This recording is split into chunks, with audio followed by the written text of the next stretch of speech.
Good morning mga kastig. So ito na Yamaha. So ipapakita natin sa inyo kung anong klase ng Yamaha to. So ito ay power of 2 stroke mga kastig. So ayan.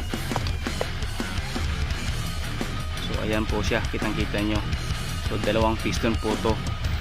So dahil titignan natin, dahil hindi natin alam, baka ito yung halimaw na hinahanap natin, baka isa rin ito na malakas dito sa mundo ng mga halimaw. So ito na. So palagay ko ito ay Yamaha. Ayan. So ito ay Yamaha. Yamaha ang halimaw na to. So meron siyang kick. So kung ano siyang klase na halimaw ay isi-search pa natin yan. So i-update na lang natin kayo sa channel natin. At sana paki-subscribe at paki-like na rin ang video natin. So katulad siya ng KR na 250. Ang carburetor niya ay dito sa gilid yung isa. So carburetor to. So ayan siya. So ayan. So ayan na papala lakihan natin. So ayan. Yan, maliwanag na carburetor niya dito sa gilid. Hindi katulad noong 250 na NSR. Andun sa kabila. So mamaya, susubukan natin, bubuksan natin yan para makita nyo mga kastig. So ito siya. So napakagandang halimaw. Tinapon lamang nila ito. Tatapunan din ng mga halimaw.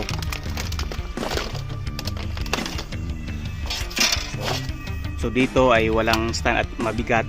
Mahirap na kumuha doon dahil konting oras lang naman yung ano natin. So ayan siya. So nilagyan ko lang muna ng ganyan kasi nasira na yung side stand nya. At susubukan natin. So ito yung isa niyang carburetor. So ito yung isa niyang carburetor mga kastig.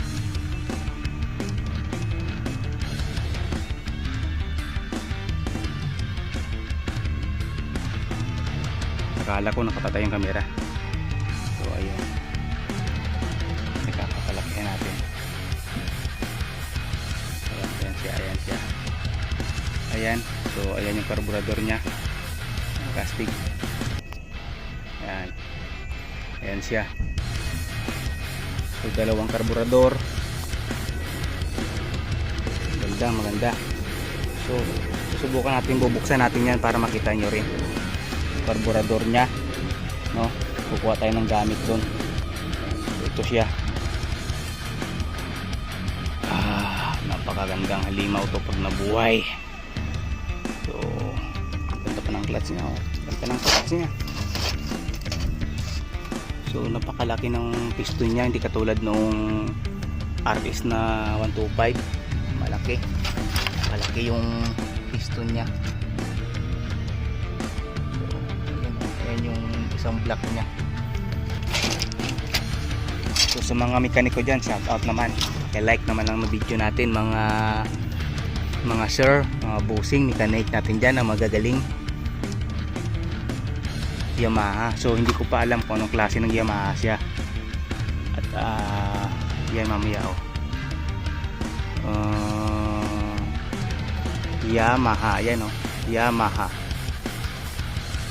Yan lang, hindi ko alam kung ano yan. Ito siya. Bubuksan natin doon. At actually napakadami pa niyan. Napakadami. So ayan. At mamaya papakita natin lahat yan.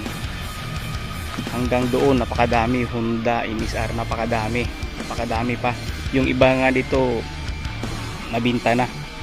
So ayan na makatambak. So sa mga ano dyan, napakagandang pang drag talaga yan, mga chassis yan, kasi nako-convert yan kagandahan kasi yan, aluminum yan, original yan. So mga underborn, hari ng mga underborn, mga rider 150 natin dyan. So shout out, paki-follow sa maliit nating channel. So bubuksan natin yan, yung pipe nya.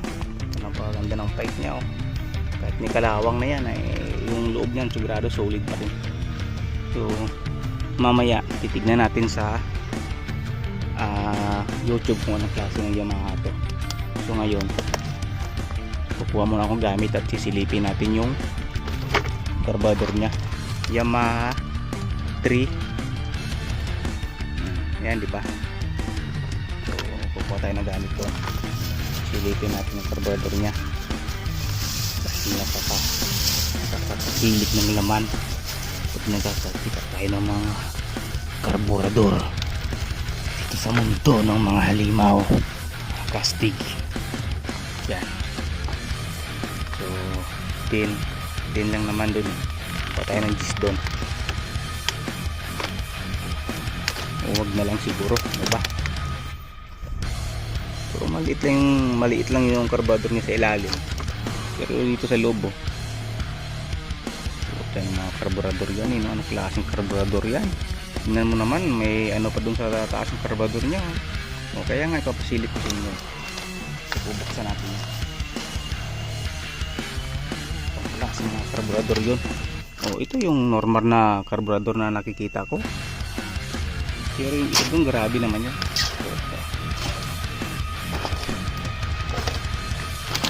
Wala ko nakakita ng ganyang carburetor. Mayroon pa siyang ano sa taas. Katuwa naman yan. Yamaha, anong klaseng Yamaha to? So titignan muna natin kung anong klaseng Yamaha to.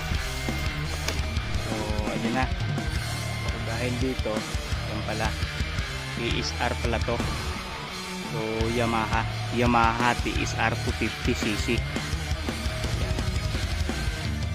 6 speed siya. Ayan, 6 speed. This is a 6 speed of TSR 250. So ang modelo nito ay na product ito noong 1991 to 1995. TSR 250cc. So ayan. So napakaganda ng carburetor niya at nakakatuwa dahil ako sa buong buhay ko ngayon lang din ako nakakita ng ganyang klaseng carburetor. So patulad siya ng TR na 250. Yung carburetor niya, pero mas maganda ang forma ng TR na 250. Ayos to. Ayos. At so sa mga mechanic natin dyan at sa makakanood ng video, so okay, suportahan nyo po yung channel natin. At ang racing history ng mga Japanese ay dadalhin natin doon sa maliit na bayan ko at gagawa tayo ng bagong kasunduan katulad na lamang ng mga emperador ng Japan. Dahil sa mga emperador na yan kaya yumaman, dahil ibig sabihin isa kang magaling na pinuno ay aangat ang iyong sambahayan. So ganun ang mindset ng mga emperador, katulad ng mga ganyan sa panahon ng mga panahon ng mga emperador. Magaling. Kaya actually wala namang walang mawawala kung papairali natin yung kabutihan, dahil ang kabutihan naman talaga ay nag-i-exit yan para sa ikabubuti ng lahat, diba? Hindi naman habang buhay ay ganoon na lang. So kailangan tumiral yung ikigay natin na yan para sa ikabubuti ng lahat, para lahat ng mga racing ko natin dyan, diba? Gumanda yung mga kabuhayan natin. Kailangan na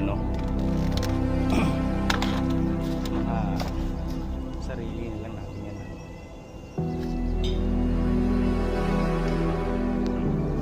Samurai, filter at ito tinatapo lang dito. Bagong bago ko yung filter, tatago na natin ito. Kukunin na natin ito. Matapon lang, bagong filter yan. Tingnan nyo naman. So, pinatapon lang. Ay, hindi sa filter. kaya to?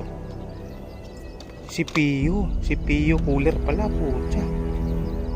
O yan o, pangalan CPU cooler lang, di ba? Bagong bago pa yan, nakakarton pa yan. Kunin natin yan kasi tayo makikinabang dyan. So kukuha muna tayo ng gamit at sisilipin natin yan, mga kaastig samurai. Mga kaastig samurai tayo, nasa Japan tayo. So dito ay motor muna, wala muna tayong katana. Kahit samurai tayo, walang katana dito yung katana natin sa ibang video na yun. So sa mga tropa natin dyan, shout out dyan sa mga tropa natin. Siyempre kay pare Policarpio, kay shout out pare Michael Policarpio, kay Boss Marsky Arsenal, mga tropa natin yan sa Capiz, sa Hamindan. Shout out sa inyo mga kastig. So kukuha muna tayo ng gamit doon at ito ay single piston. Titignan pa natin kung anong klase namang halimaw yan. Single piston naman siya. Doon pa napakadami yan. So dito muna tayo So kaya dapat huwag kayong bumitaw. Subscribe dapat kayo para mag-update kayo pag inisa-isa natin yan. So yung isang araw natin nilaan natin para lang dito sa mga motor na to. So ayun, tsutsumate kudasai, arigato gozaimasu. So ayun na mga kastig. So naluwagan na natin. So ito yung carburetor niya. So kung makikita nyo mga kastig, yung carburetor niya ay stock lang. Kung bakit stock ay maliit lang, di ba? Pero flat side siya natin natawag. So yung tatak hindi ko ganong makita. Kasi ito lang yung naluwagan ko di ba? Mostly kasi nakatampa kasi mga ito sa loob ng bodega. Ngayon lang ito dito nilabas na siya dito sa arawan dahil nga tinapon na nung malaking kumpanya ng mga motorcycle. So babalik na natin yan. So diba yan yung piston nya So at yung ito, kaya naman ang susunod natin kung TR pa to. Maganda ito, maganda TR na siya. Ayan yung